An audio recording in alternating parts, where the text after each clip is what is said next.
Le chant des montagnes.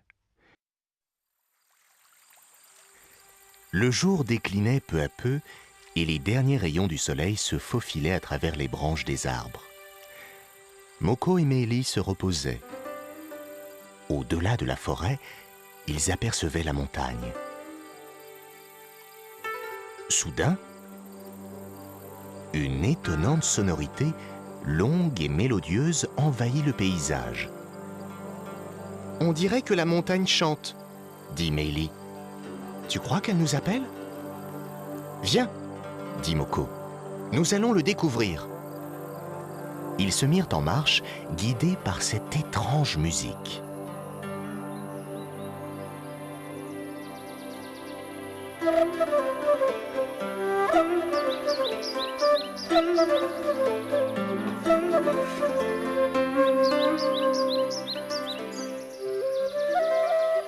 La nuit s'installait.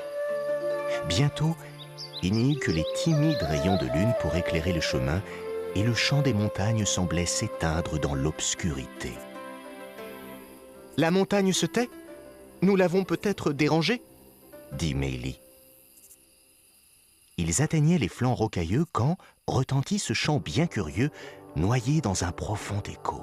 Meili voulut faire demi-tour. « Ce sont les esprits de la montagne, ils ne veulent pas que l'on s'approche. »« N'aie pas peur, » dit Moko. Il entraîna Meili au-delà du chemin.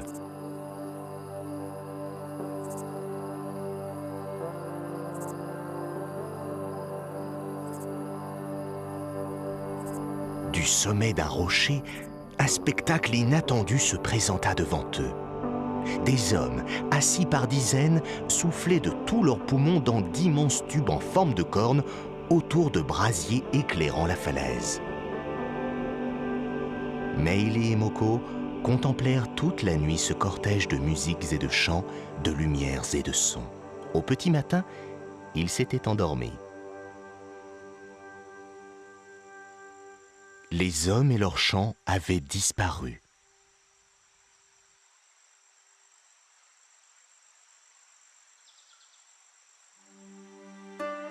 Un homme arriva et leur demanda « Que faites-vous ici?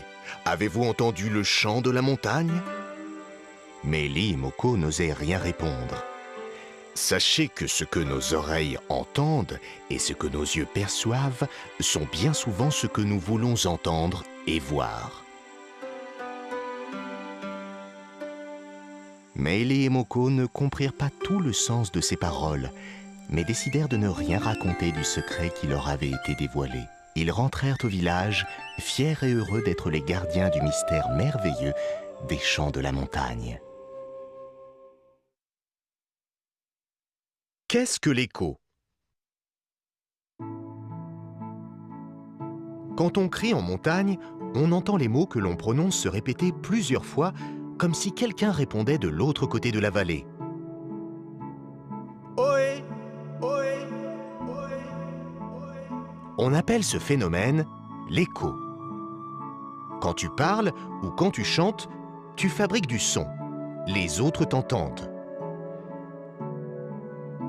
Eh bien, le son est une sorte de vague invisible qui se promène dans l'air et qui va droit devant elle.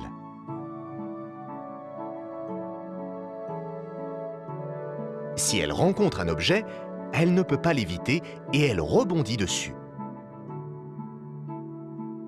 Plus l'objet sur lequel le son viendra taper est grand, plus l'écho sera fort et plus il y aura d'objets, plus il y aura d'écho.